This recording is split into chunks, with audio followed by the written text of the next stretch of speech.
What's up everyone, it's Santi here and welcome to another FPL video on my channel. This is my Gameweek 21 team selection. Quickly looking at how I'm getting on in Gameweek 20, so I'm currently on 58 points. We've gone up in rank as well, so heading into the game week I was on about 760. I'm currently on 560 and I still have a few players that have to play the second fixture in Gameweek 20, so we still have to wait for the fixtures to conclude for us to know the final score for Gameweek 20. But it's been very good since the World Cup, so it's another massive green arrow in Gameweek 20, hoping for the best result in the fixtures to come, but that's currently where we are now. Coming into the game week, these are the transfers that I made. So I transferred out Mo Salah and brought in De Bruyne, and transferred out Shea Adams and brought in Ivan Toney. So Mo Salah for Game 20 returned 2 points, while De Bruyne returned 5 points, and he still has a fixture to play against Tottenham. So we could actually get more points from De Bruyne in Game 20. Ivan Toney, on the other hand, returned 9 points in Game 20, similar to Shea Adams, who also had 9 points for Game 20. If Ivan Toney had blanked in this game week, I think I could have wished I stuck with Shea Adams, but I think the Ivan Toney transfer is a long-term one because he still has good fixtures to come, and I'm expecting him to return more in the upcoming fixtures. So I'm still happy with the changes that I made coming into the game week. And looking ahead, this is how the team looks. I think this is one of the easiest game weeks for me in terms of transfers. I've got some of you in my team who is flagged, and I have a player that I have been going on about in Mitoma that I've been mentioning in my watch list, and I think this is the game week that I finally bring him into my team. So it's a simple transfer for me in game week 21.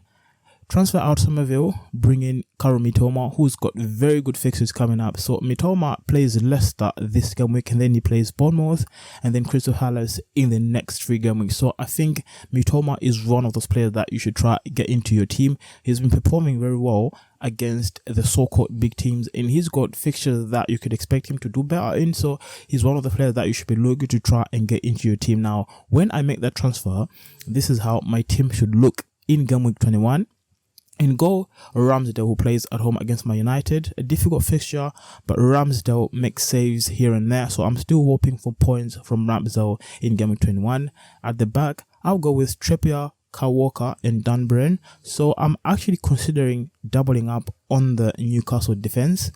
I still have Luke Shaw, who plays away at Arsenal, who I might actually play in Game 21, but currently I'm leaning towards having those 2 Newcastle defenders in Trippier and Dan Burn. In midfield, I have Almiron, De Bruyne, Mitoma, who I've brought in this game week, and Rashford. So I've taken Martinelli down on my bench. Obviously, I have more time. I can still think about that decision to play Almiron instead of Martinelli, because I think Mitoma goes straight into the team because of the fixture that he has.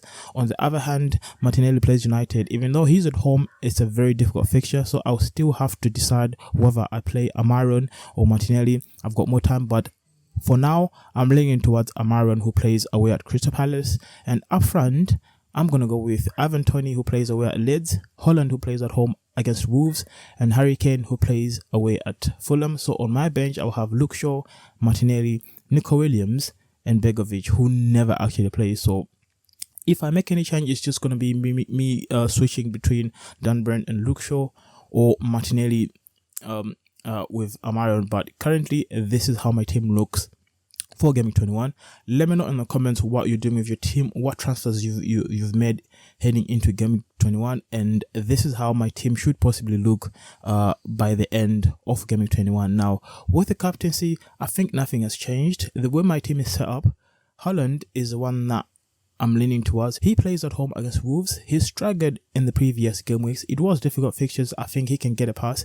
It's not really looking good, but I still trust Holland to bounce back and give me some good returns going forward. He plays at home against Wolves this game week, and he's one of the players that I could actually stick my captaincy on.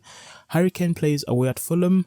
They've been going on a very bad form, but I still expect Harry Kane to do better in the future fixtures. He's another player that I could have the captaincy shout on. And finally, Marcus Rashford. He plays away at Arsenal. He's been on a very good form. He's one of the players that I could consider for captaincy in Game Week 21 as well. But I'm leaning towards Haaland for Game Week 21 captaincy, and that's somehow where I am with my team in Game Week 21. Let me know in the comments who you're going to captain in your team for Game Week 21, because it's been a bit of a hit and miss for me in the past few game weeks. Luckily enough, we've been getting points from the left of the players in my team, so we've still managed to improve. So I think that's one of the things that we should look at, making sure that we still get points from the rest of the players in our teams instead of just looking up for the captain to actually save our game weeks. So it's been very good for me up to this point.